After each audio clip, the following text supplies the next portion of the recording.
My name's Andrew, and I never imagined I'd be writing here, but life has a way of throwing you curveballs. I've been married to my wife, Olivia, for 7 years. 7 years of what I thought was love, trust, and partnership. Turns out, I was living in a completely different reality. Last Friday, Olivia told me about a surprise party for her coworker, Jessica. She said it was going to be a big fancy gathering at one of Jessica's friends' houses, and that it was strictly work-rated. Olivia insisted I stay home, since I wouldn't know anyone there, and honestly, I didn't think much of it. She kissed me on the cheek, told me not to wait up, and walked out the door in a little black dress that I'd never seen before. She looked stunning. Too stunning for a casual work party, but I didn't question it. That night, my buddy Ethan called me. Ethan's the kind of guy who knows everyone and everything in our town. "Hey, Andrew," he said his voice unusually serious. "I heard Olivia is going to that party tonight." "Yeah, it's for her coworker." I replied, a little confused by his tone. There was a pause. "Man, you need to check that out for yourself. Something feels off. I know the guy hosting it, and let's just say it's not the kind of party you're thinking of." My stomach dropped. Ethan wasn't one to stir the pot, and for him to say something like that meant there was more to the story. Against my better judgment, I grabbed my keys and drove to the address Ethan gave me. It was a massive house in the upscale part of town, the kind of place you'd expect to see in a movie. Cars lined the driveway, and I could hear music and laughter spilling out into the night. When I stepped inside, my heart immediately started racing. The room was packed with people dressed like they were attending a gala. The air was thick with perfume, cologne, and something else. I couldn't quite place an edge of tension. Maybe I scanned the room looking for Olivia, but I didn't see her anywhere. Part of me hoped Ethan was wrong, that this was just a regular party and I'd find Olivia having a drink with her coworkers laughing about office gossip. But then I heard her laugh, that unmistakable laugh that used to make me fall in love with her all over again. It was coming from the other side of the house. I pushed through the crowd past a group of people who gave me strange looks as I turned the corner into a dimly lit room. My entire world shattered. There she was, Olivia, sitting on a plush velvet couch with her legs draped over some guy's lap. Not just any guy, a coworker I'd met once before at an office barbecue. His name was Tyler, and he'd been introduced as the new guy on the team. He had one arm around her waist and another holding a glass of champagne. Olivia was leaning into him, her face glowing with the kind of happiness I hadn't seen in years. She froze.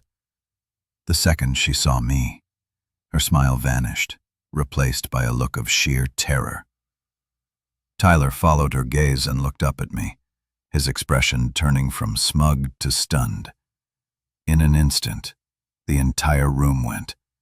Silent people stopped talking, their eyes darting between me, Olivia, and Tyler.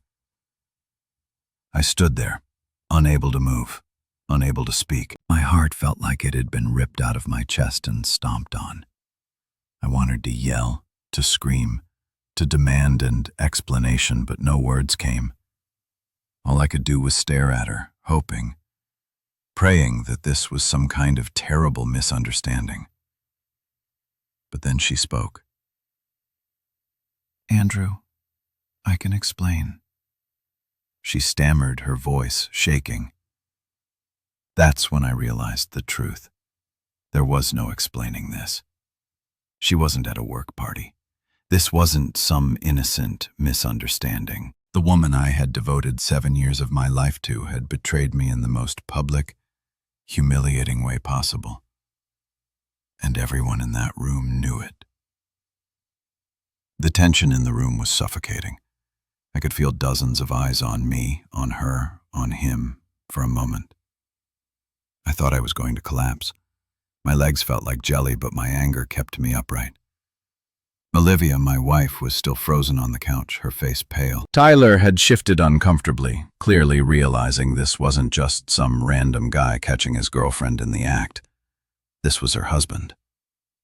I took a deep breath, trying to calm the storm raging inside me.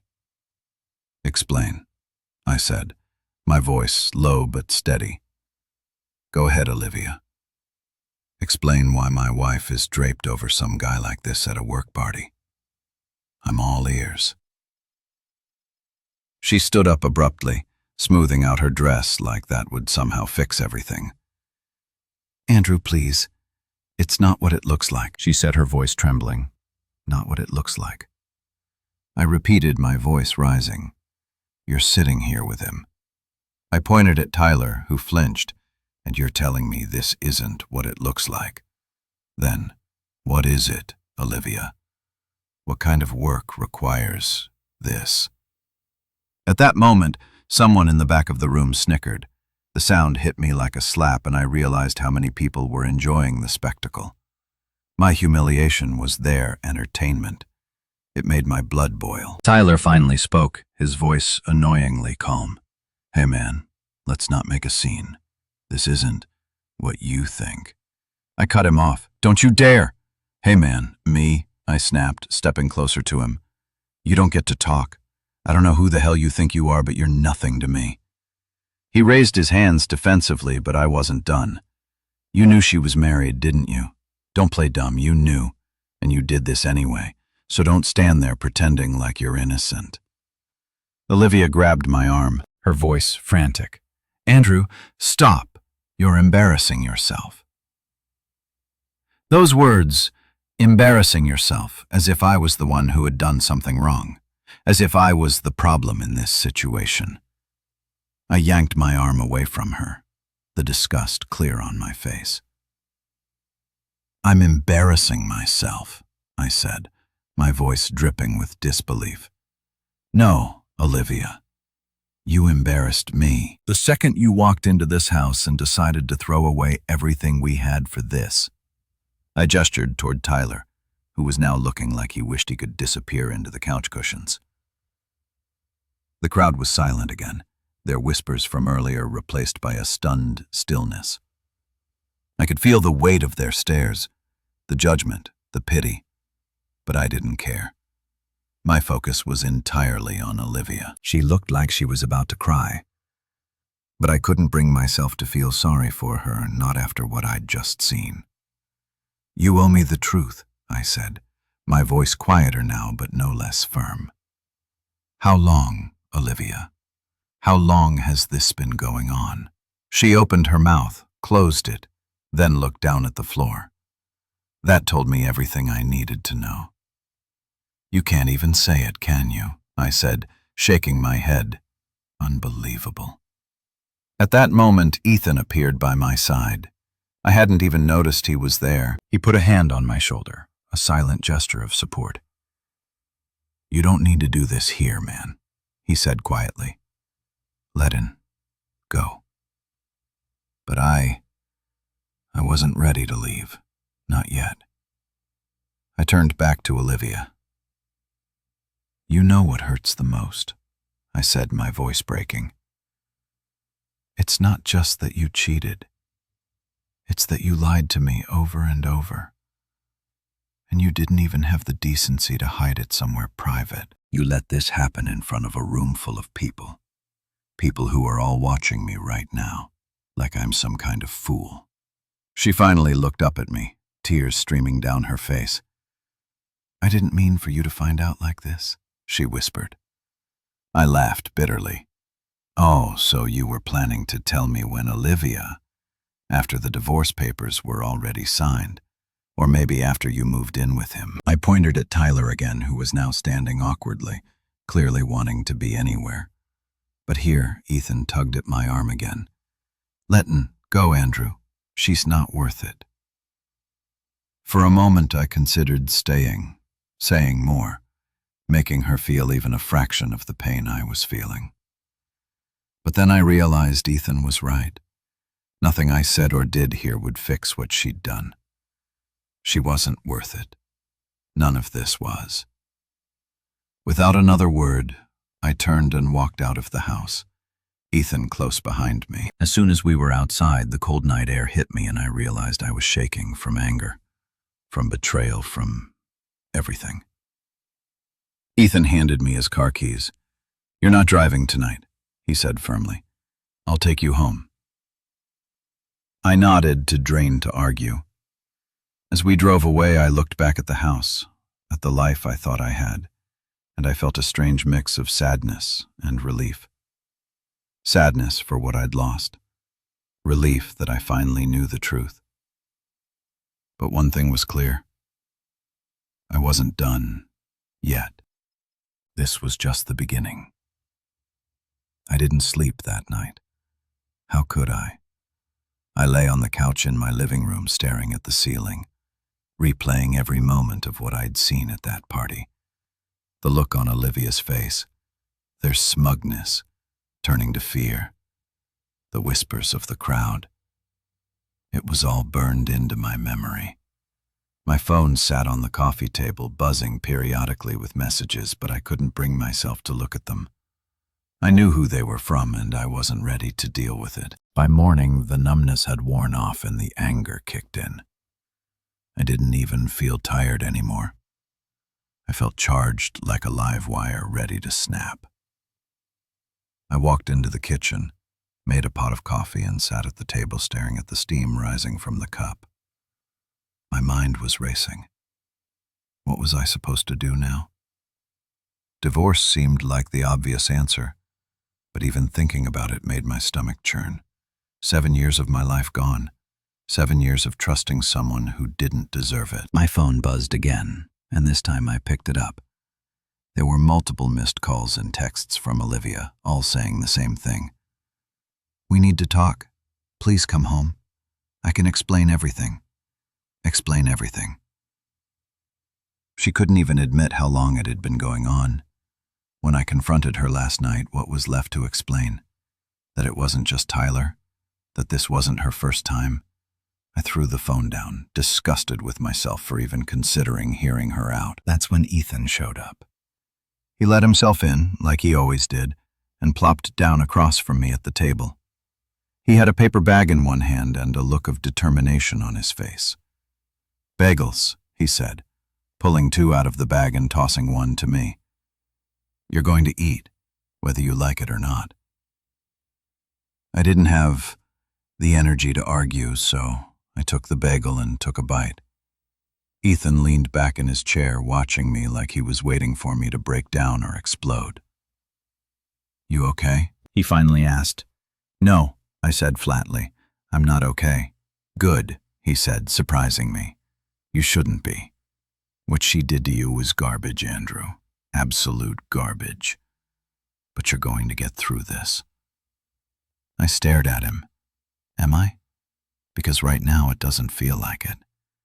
Right now it feels like my entire life just fell apart. Ethan leaned forward, resting his elbows on the table. "Listen to me, man. You're stronger than this. I know it doesn't feel like it now, but you'll come out of this better, smarter, and tougher. You just need to focus on what matters, getting out of this mess with as much dignity as possible." "Dignity," I scoffed. I walked into a room full of strangers last night and found my wife draped over another man like some cheap accessory on the town. Joke now. Where's the dignity in that? Ethan didn't flinch. The dignity is in how you handle what comes next. You don't stoop to her level. You don't let her or that guy or anyone else define who you are. You take control of the situation and show her what she lost. His words hit me harder than I expected. He was right. I couldn't let Olivia's betrayal destroy me. I needed to take back control, to stop letting her dictate how I felt and what I did. That's when I decided to meet her. Not because I wanted to hear her excuses, but because I needed answers. I needed to know exactly what I was dealing with so I could figure out my next move. I told Ethan as much and he nodded. Good. Just don't let her manipulate you. Go in there, get the truth, and get out. I took a shower, changed into clean clothes, and drove to the house we shared. My hands were shaking as I unlocked the door and stepped inside. The house was eerily quiet, and for a moment I wondered if she wasn't home, but then I heard her voice coming from the living room. "Andrew," she called, her voice tentative. She sounded scared, and I realized, I like that. She should be scared. I walked into the living room, and there she was, sitting on the couch with her hands clasped tightly in her lap. Her eyes were red and puffy, and she looked like she hadn't slept either. For a split second, I almost felt sorry for her almost talk. I said, crossing my arms, I wasn't going to make this easy for her. She looked up at me, tears streaming down her face. "Andrew, I'm so sorry. I didn't mean for any of this to happen." I laughed bitterly. Didn't mean for it to happen. So what, Tyler just tripped and fell into your lap? She winced, but I didn't care. I wasn't here to spare her feelings. "How long, Olivia?" I demanded. "How long has this been going on?" She hesitated, and I felt my anger rise. "Don't lie to me," I warned. "I deserve the truth." "At least 6 months," she finally admitted, her voice barely above a whisper. It started 6 months ago. I felt like I'd been punched in the gut. 6 months. Half a year of lies, of betrayal, of making me feel like I was crazy for trusting her. "Why?" I asked, my voice breaking. "Why would you do this to me?" She started sobbing. "I don't know, Andrew. I don't know. It just happened. It just happened." I repeated, my voice rising again. "That's the best you can come up with. It just happened." She looked up at me, her face crumpling. "I was unhappy," she said, her voice shaking. "We were unhappy. You were always working, and I felt alone." I stared at her, my chest tightening. So, instead of talking to me, instead of trying to fix things, you decided to cheat on me with him. She didn't answer, and that told me everything I needed to know. She wasn't sorry for what she'd done. She was sorry she'd been caught. I turned to leave, but she grabbed my arm. "Andrew, please don't go. We can fix this. I'll do anything." I shook her off, my anger boiling over. "You had your chance, Olivia. You made your choice. Now that I'm making mine." And with that, I walked out the door, leaving her sobbing on the couch. This wasn't over, not by a long shot. Walking out of that house felt like stepping into a void. The air was cool, but it did nothing to calm the fire raging inside me. As I got into my car and drove off, Olivia's sobs still echoed in my mind. Part of me wanted to turn back to keep asking her questions, to demand answers she probably didn't even have. But the rational part of me, the part that was barely holding it together, knew I wouldn't get anything worthwhile out of her. I pulled into Ethan's driveway without even thinking about it. He opened the door before I could knock, as if he'd been expecting me without a word. He handed me a beer and motioned for me to follow him to the back porch. We sat in silence for a while, the only sound being the occasional hum of a car passing by. Finally, Ethan spoke. "So, how'd it go?" I took a long sip of my beer before answering. 6 months, I said, my voice flat. It's been going on for 6 months. While I was working late nights to keep us afloat, she was sneaking around with Tyler. Ethan let out a low whistle. 6 months. Damn. She said she was unhappy. I continued staring out at the empty street. That I wasn't around enough like that justifies what she did. Ethan shook his head. Doesn't matter what her excuse is. She had options. Therapy, talking to you, hell, even leaving you if she was that unhappy. But cheating? That's on her, not you. I nodded, but the words didn't sink in. All I could think about was how blindsided I'd been. I trusted her. I built a life with her, and now what did I have left? A broken marriage and a shattered sense of self-worth. Have you thought about what you're going to do next? Ethan asked Divorce. I said immediately, there's no coming back from this. I can't trust her anymore. Good, Ethan said, clapping me on the shoulder. That's the right call, but you've got to be smart about it. Don't let her take you for a ride in court. That hit me like a brick. Olivia and I had never talked about divorce, let alone what would happen to our finances if it came to that. I owned the house outright thanks to an inheritance from my dad. But Olivia had access to all our accounts. If she wanted to, she could drain them before I even had a chance to file. Panic set in Ethan. I need to lock down my accounts like now. He nodded. Do it first thing tomorrow. Call your bank, talk to a lawyer, and make sure she can't touch anything that's yours, and don't tell her what you're doing until it's done. I stayed at Ethan's that night. There was no way I was going back to that house. Not yet. I crashed on his couch, my mind racing with plans for the next day.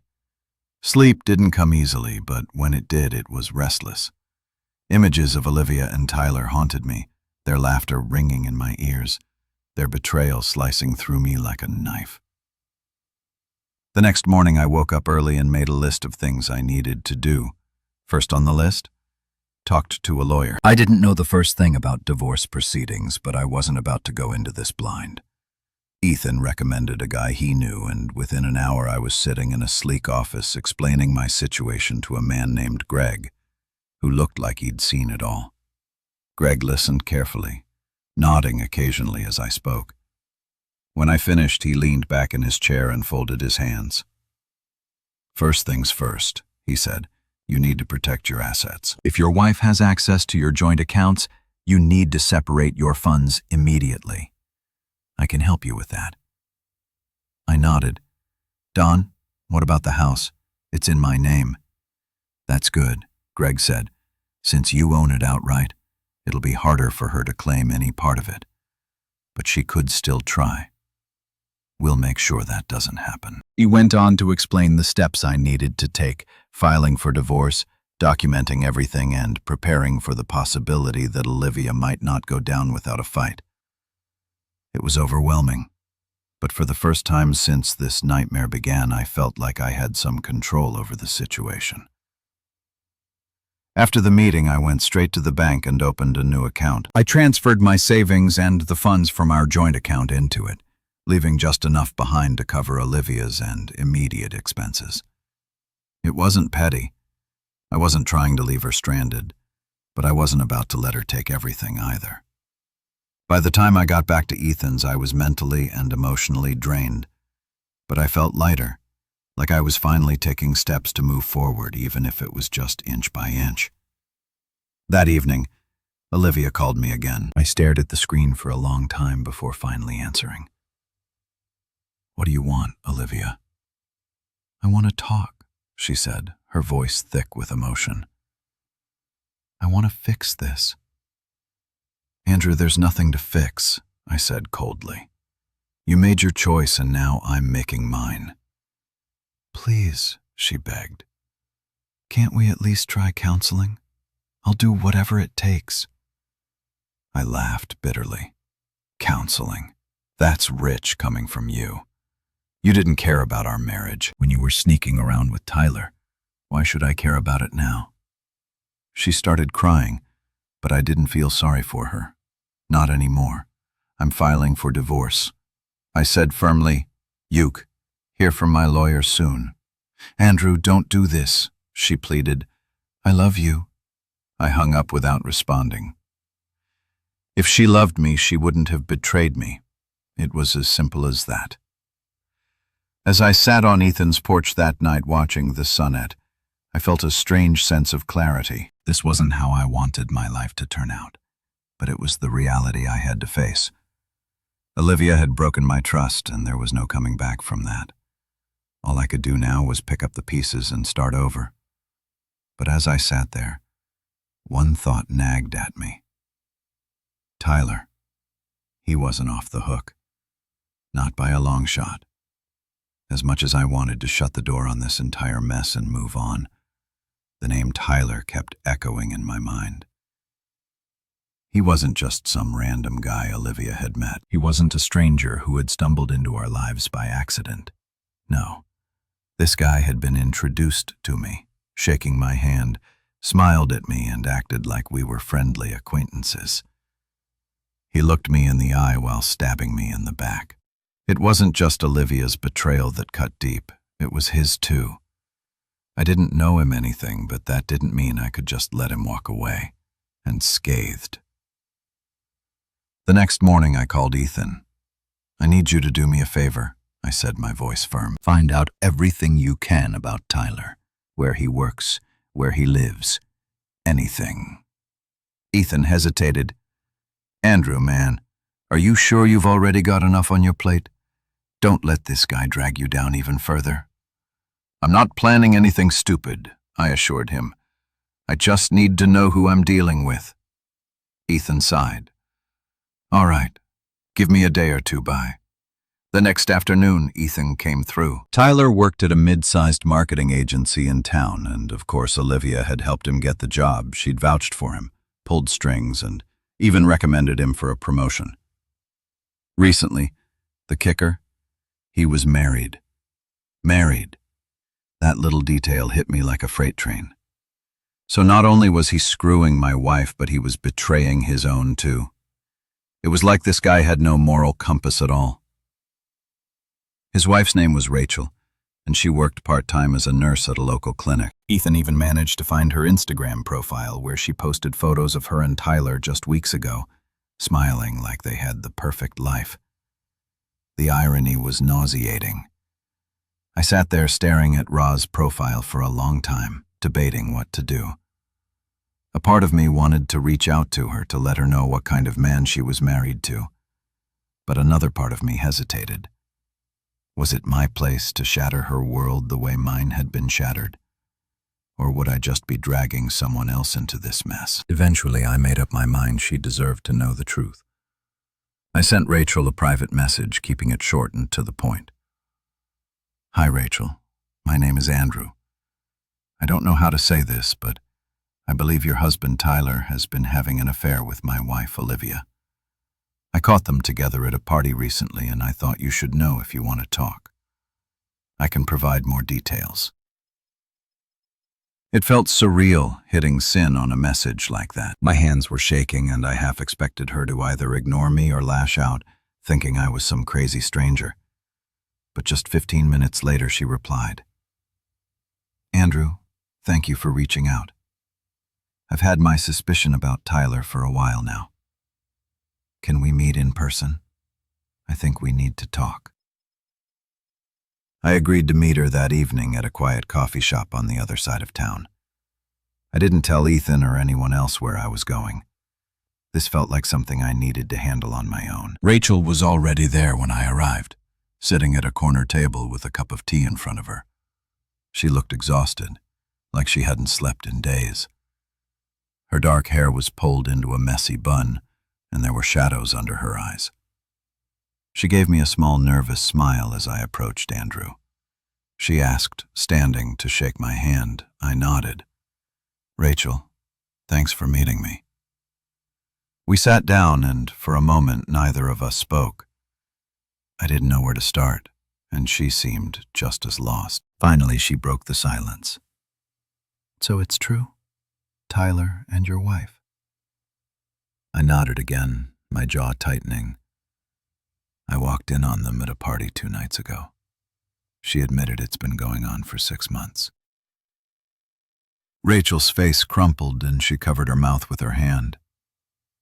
6 months, she whispered. That bastard. I told her everything I knew, from the party to Olivia's excuses, to the lies I've been living with for half a year.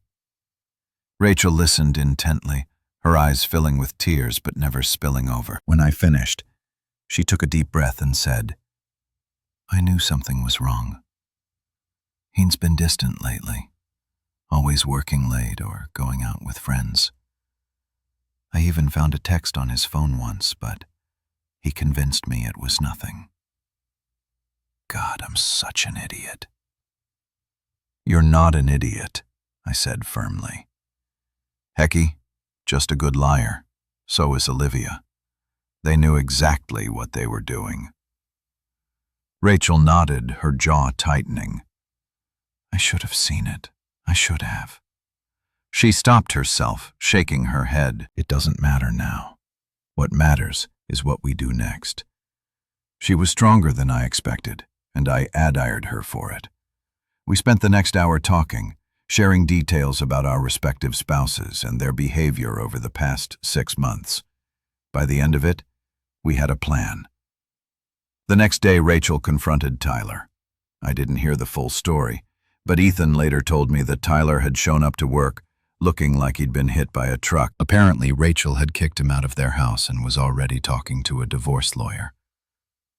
As for Olivia, I hadn't spoken to her since our last conversation, but I knew I couldn't avoid her forever. She'd been texting me nonstop, begging me to meet with her again to give her a chance to make things right. I wasn't interested in her excuses, but part of me wanted to see her one last time, not for closure, but to let her know exactly how badly she'd messed up. And so I sent her a text. Meet me tomorrow at noon. We need to talk this time. I would be the one in control this time. She wouldn't get to cry her way out of it. This wasn't just the end of our marriage, it was the start of my new life. The next day, I arrived at the coffee shop 20 minutes early. I wasn't nervous. I was done feeling small or powerless, but I wanted to make sure I was ready. I grabbed a corner booth with a clear view of the entrance and waited, watching the door like a hawk. Olivia walked in exactly at noon, wearing a simple blouse and jeans, her face pale and drawn. She scanned the room, spotted me, and hesitated for just a second for making her way over. Andrew, she said softly as she sat down. Thank you for meeting me. I didn't reply immediately, taking a sip of my coffee. Instead, she looked like she'd aged 10 years in the past few days, but I couldn't bring myself to care. Whatever pain she was feeling now was nothing compared to what she put me through. Talk, I said coldly, cutting straight to the point you wanted to explain. So, explain. She flinched at the sharpness in my voice, but she nodded. Andrew, I know I've hurt you. I know I've destroyed everything we built together, and I don't have any excuses for what I did.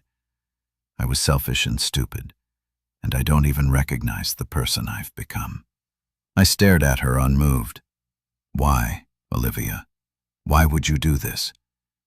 What was so wrong with our life that you had to throw it all away? Tears welled up in her eyes, and for a moment I thought she wouldn't answer.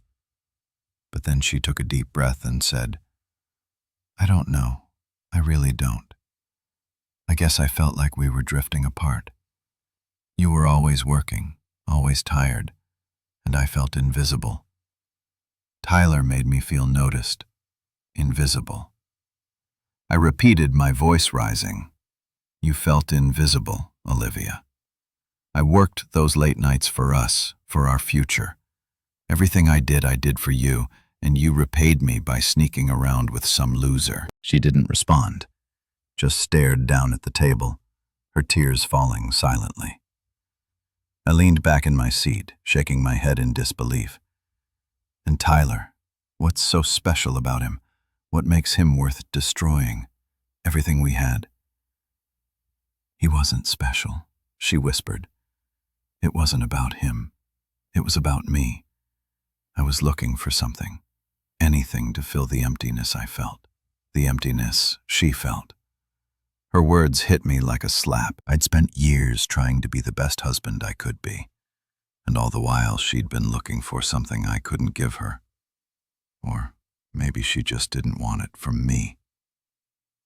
Well, I hope it was worth it, I said bitterly, because now you've got nothing. Her head shot up, panic flashing in her eyes. Andrew, please don't say that. We can fix this. I know we can. I'll do whatever it takes, counseling, therapy, anything. Just don't give up on us. Give up on us? I laughed, the sound hollow and cold. Olivia, you gave up on us. The moment you let him touch you, you didn't just betray me. You humiliated me. And for what? For 6 months of sneaking around with a guy who doesn't even respect you enough to keep his own marriage intact. She opened her mouth to respond, but I held up a hand to stop her. No, Olivia, I'm done. I've already spoken to a lawyer. The divorce papers are being drawn up as we speak. Her face crumpled and she reached across the table to grab my hand. Andrew, please, I love you. I don't want to lose you. I pulled my hand away like her touch burned me. You already lost me. The moment I walked into that party and saw you with him, you lost me for a moment. Neither of us spoke. She just sat there crying quietly, while I stared at her, trying to feel something. Anger, sadness, regret. But there was nothing left, just emptiness. Finally, I stood up. I'll be in touch about the papers.